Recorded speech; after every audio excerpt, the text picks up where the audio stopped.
अध्याय दूसरा। देवी का प्रादुर्भाव और महिषासुर की सेना का वध। महर्षि मेधा बोले, एक समय देवताओं और असुरों में पूरे 100 वर्षों तक घोर युद्ध हुआ था। उसमें असुरों का स्वामी महिषासुर था और देवराज इंद्र देवताओं के नायक थे।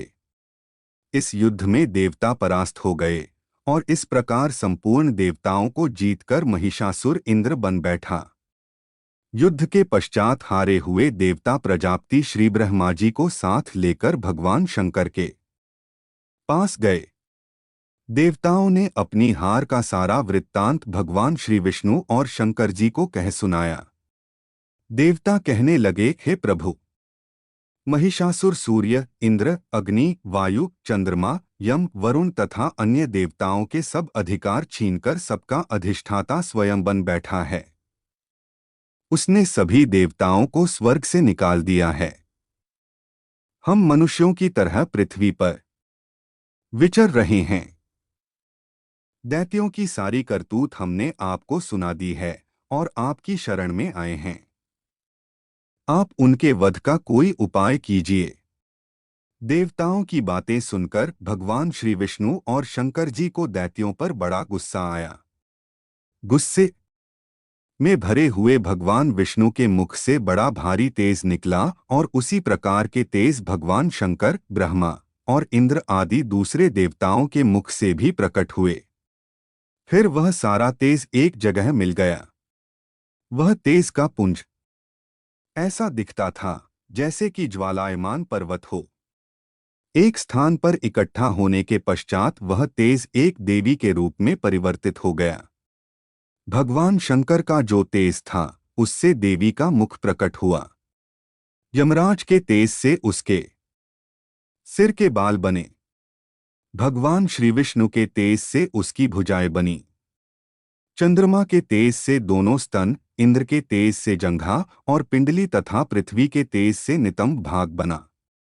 ब्रह्मा के तेज से दोनों चरण और सूर्य के तेज से उनकी अंगुलियां पैदा हुईं। वसुओं के तेज से हाथों की अंगुलियां एवं कुबेर के तेज से नासिका बनी। संध्या के तेज से उसकी भौहें और वायु के तेज से उसके कान प्रकट हुए थे। इस प्रकार उस देवी का प्रादुर्भाव हुआ। महिषासुर से पराजित देवता उस देवी को देखकर अत्यंत प्रसन्न हुए। भगवान शंकर ने अपने त्रिशूल से एक त्रिशूल उत्पन्न करके उस देवी का दिया। भगवान विष्णु ने अपने चक्र में से एक चक्र प्रकट कर उस देवी को दिया। वरुण ने देवी को शंख भेंट किया। अग्नि ने उसे शक्ति दी तो वायु ने उसे धनुष और बाण दिए।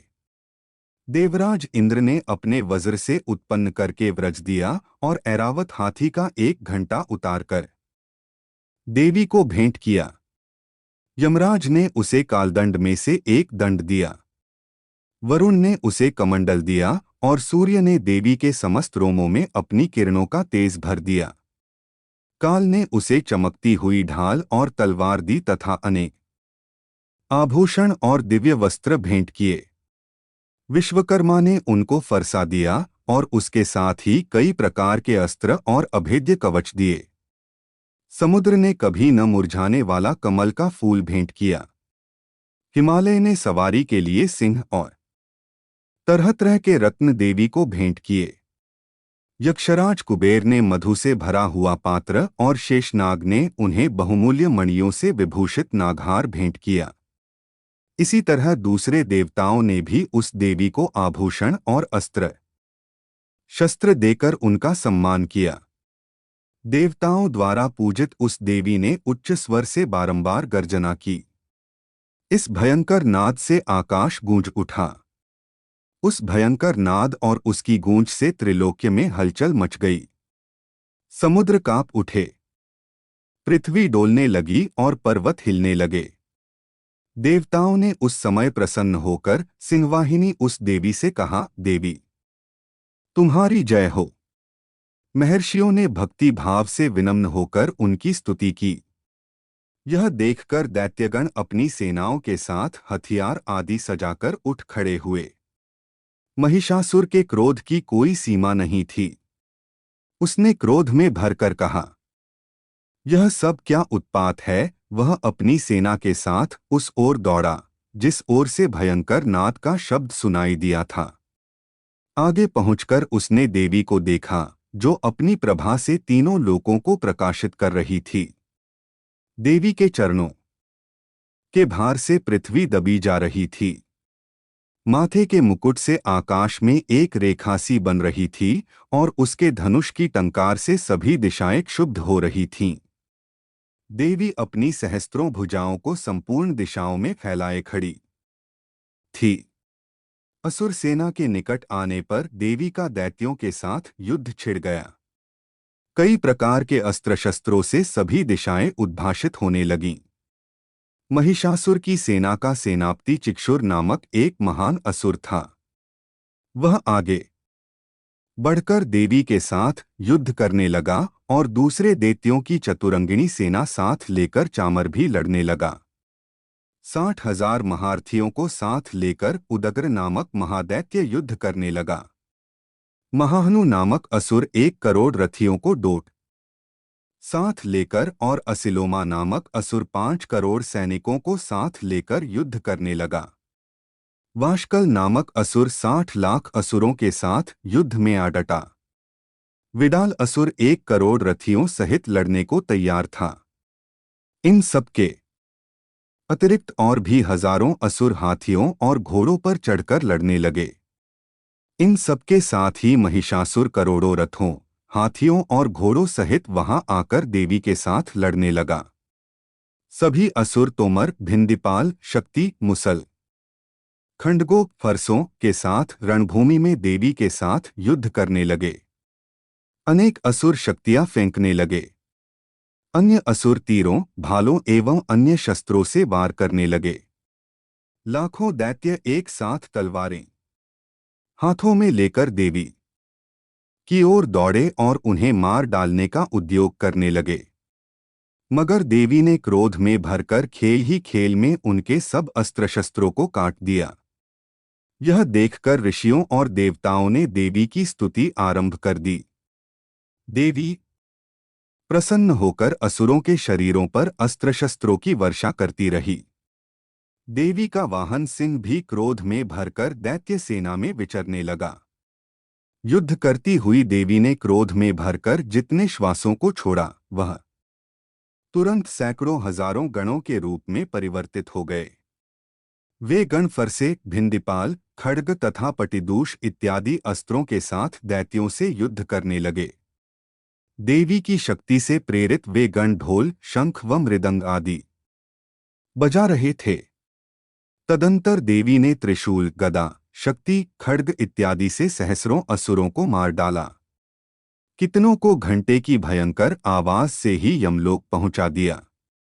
कितने ही असुरों को उसने पास में बांधकर पृथ्वी पर घसीटा, कितनों के अपनी तलवार से टुकड़े टुकड़े कर दिए और कितनों को गदा की चोट से धरती पर सुला दिया। कई दैत्य मूसल की मार से घायल होकर रक्त वमन करने लगे और कई शूल से छाती फट जाने के कारण पृथ्वी पर लेट गए और कितनों की बाण वर्षा से कमर टूट गई। देवताओं को पीड़ा देने वाले दैत्य कटकट कर मरने लगे। कितनों की बाहें अलग हो गईं, कितनों की ग्रीवाएं कट गईं, कितनों के सिर कटकर दूर भूमि पर लुढ़क गए। कितनों के शरीर बीच में से कट गए और कितनों की जंघाएं कट गईं और वह पृथ्वी पर गिर पड़े। कितने ही सिरों व पैरों के कटने पर भी दोबारा उठ खड़े हुए और शस्त्र से लेकर देवी से लड़ने लगे। कई असुर जिनके सिर कट चुके थे, बिना सिर के धड़ ही हाथों में शस्त्र लिए हुए लड़ रहे थे। दैत्य रह रहकर ठहरो, ठहरो कहते हुए देवी को युद्ध के लिए ललकार रहे थे।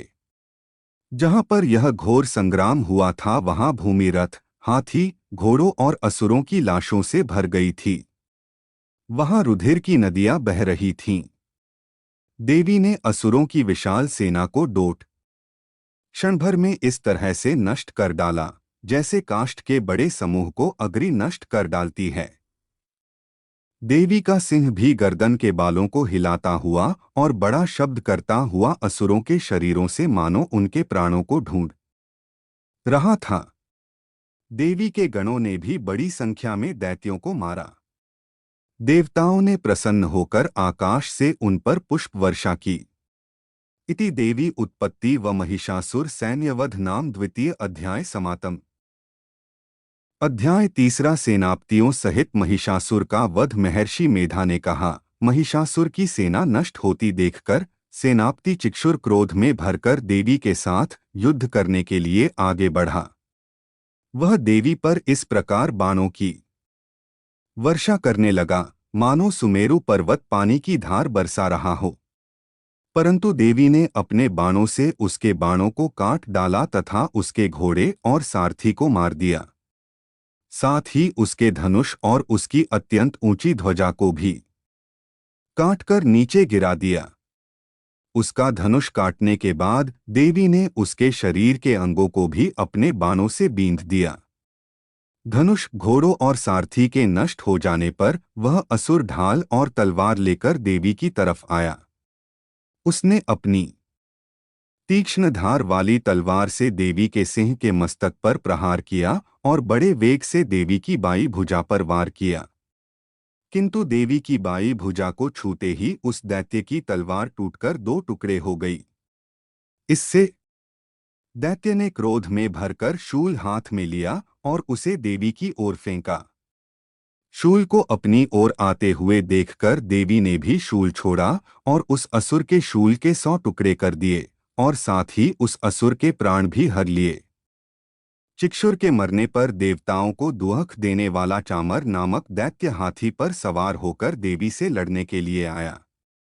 उसने आते ही शक्ति से प्रहार किया, किंतु देवी ने अपनी हुंकार से ही उसे तोड़कर पृथ्वी पर डाल दिया। शक्ति को टूटा हुआ देखकर दैत्य ने क्रोध से लाल होकर शूल को चलाया, किंतु देवी ने उसको भी काट दिया। इतने में देवी का सिंह उछलकर हाथी के मस्तक पर सवार हो गया और दैत्य के साथ बहुत ही तीव्र युद्ध करने लगा। फिर वह दोनों लड़ते हुए हाथी पर से पृथ्वी पर आ गिरे और दोनों ही बड़े क्रोध से लड़ने लगे। उसी समय सिंह बड़े जोर से आकाश की ओर उछला और जब वह पृथ्वी की ओर आया तो अपने पंजे से चामर का सिर अलग कर दिया। क्रोध में भरी हुई देवी ने शिला और वृक्ष आदि की चोटों से दैत्यराज उदग्र को भी मार दिया।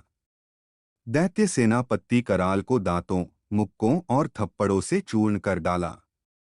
देवी के प्रहार से उद्धत दैत्य को डोट मार गिराया।